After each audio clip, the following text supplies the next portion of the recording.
Remember that Trump has sort of transformed himself into a national yo-yo. One day, he sounds eminently reasonable. The next day, it's total war. He seems to be Dr. Strangelove on one day and, Mr. Peacemaker the next.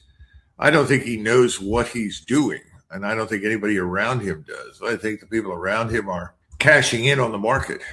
This is not going to work much longer. We're now up to $85 a barrel. I think eventually this entire charade about petroleum and energy is going to be dropped and the world's going to slide into a major, major crisis. And I think for a lot of people, it will be depression. But what is he going to do? The only thing he knows how to do is to order the forces that we have to inflict more pain on Iran. And I think he's convinced himself that if he inflicts enough pain, miraculously, the Iranians will all come out of the cave with their hands over their heads, begging for mercy. Well, I don't see any evidence that that will work. Standing on the edge of the volcano, staring into the abyss and watching and waiting for the inevitable eruption that's going to swallow everything. That reminds me of a movie with Tom Hanks, actually. But yeah, I mean, it kind of takes me.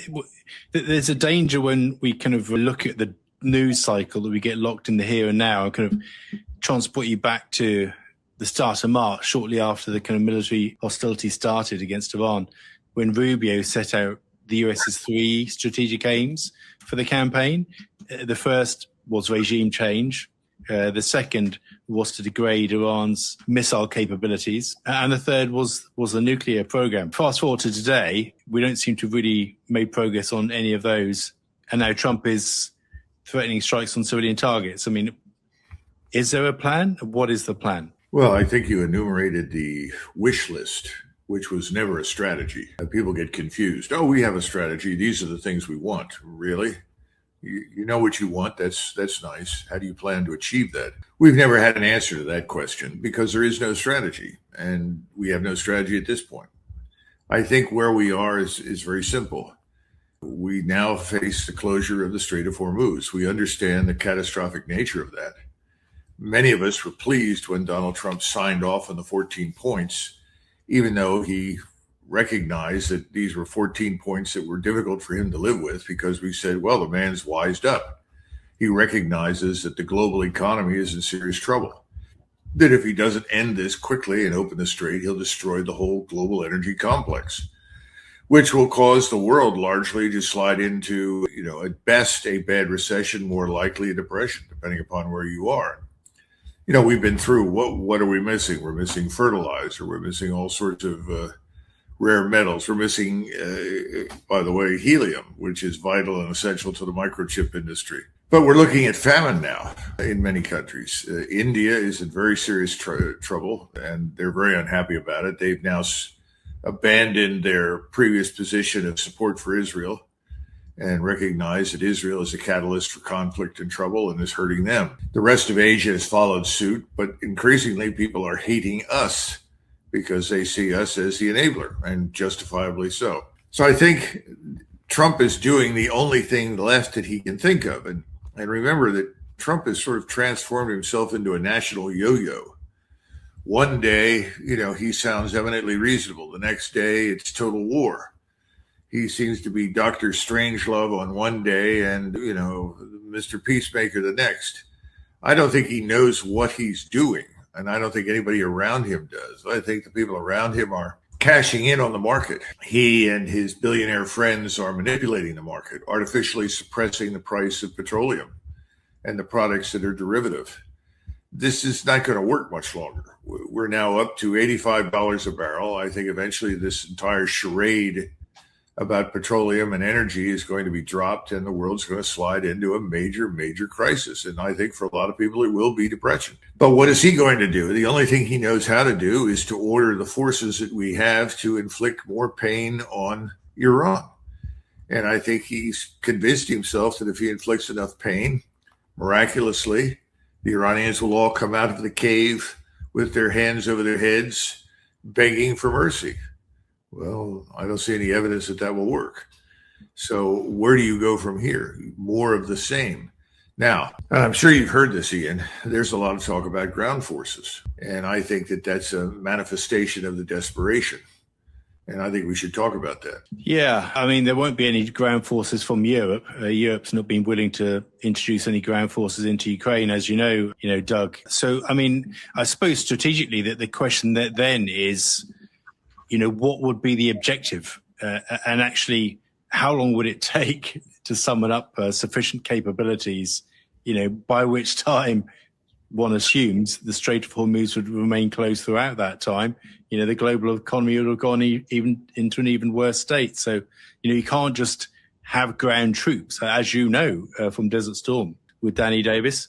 You know, it'll take 6 months. I mean, how long would it take the US to introduce ground troops in this remarkable scenario of a land campaign? Well, I think they could introduce what they have on hand very quickly.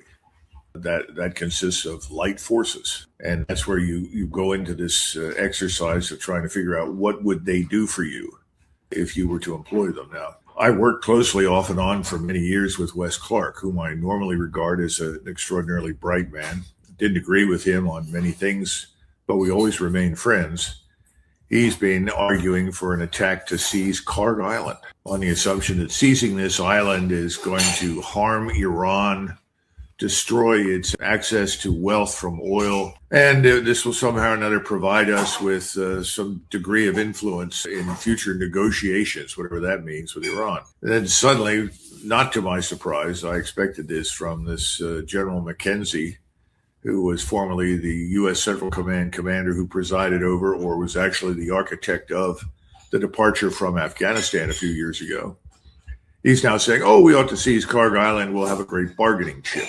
And we'll be standing on Iranian soil, and that's got to mean something. I've heard various people talk about Chabahar and other islands in the Persian Gulf, but principally Karg Island or Chabahar on the assumption that if you get in there and you hold this, it's going to make a difference in Tehran. Nobody seems to understand that we have no means of defending anybody that we put on these islands, let alone in Chabahar. Iran views all of this as an existential threat.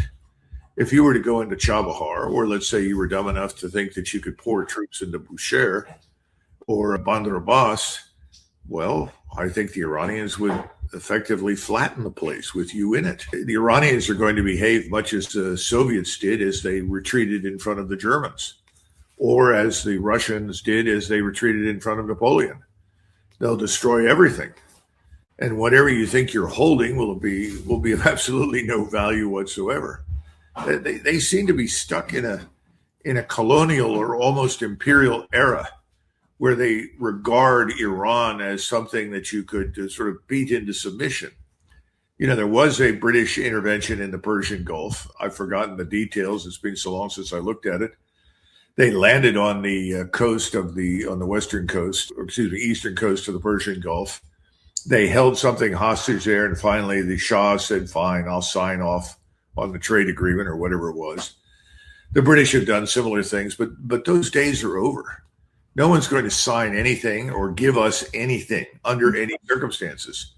And we forget that both sides can escalate. Iran has never fully exploited all of its capabilities against us. It's not in their interest to do that. They've held back. But if you go ashore in these places, they're going to hit you with everything they have. We can't stop most of these missiles. We can't stop the unmanned systems that are these Shahad missile. They're essentially what? Cruise missiles. Cheap, but there are thousands of them. We can't stop them. So what do? You end up with an epic failure, you know, a catastrophe from which it's not easy to recover. You know, we'll look like the British did in Afghanistan in the 1840s, and the famous painting, All That Was Left of Them. There's no need to do it. I mean, the rational actor in Washington would reach the following conclusions. Number one, the average American could care less what happens there. So why are we worried? And that's true. The average American doesn't even know where it is. Could care less. How are we dependent upon what comes out of the Gulf? Well, somewhat, but not heavily. In other words, we can push elsewhere if we have to get what we need. But we are harming the world. That doesn't make any sense. Do we want to do that? Absolutely not. That would be the last thing we're doing. It's very easy to stand up and say, we've looked at everything. We don't see that we can make any headway here. This is a humanitarian disaster now. So under the circumstances, we're disengaging. And we'll deal with this government in the future in other ways. We'll certainly sit down and talk with them, but it's clear that at this point, our military instrument is not the right answer. And come home and begin the process of figuring out what kind of military you're going to need for the future. Because what you've got is obviously not the answer, right? Yeah. So these are the things that a rational actor would do. But we have this man, Netanyahu. We have the Jewish state. We have its billionaire representatives inside the United States. And they are absolutely determined to destroy Iran. And so Donald Trump's, progression, as you enumerated at the beginning, from regime change all the way up to utterly destroy Iran has now occurred. And he's even talking about going back to Pickaxe Mountain and bombarding it, where allegedly beneath it are nuclear capabilities that he formerly said he destroyed. And everybody knows that you're not going to make much headway there unless you use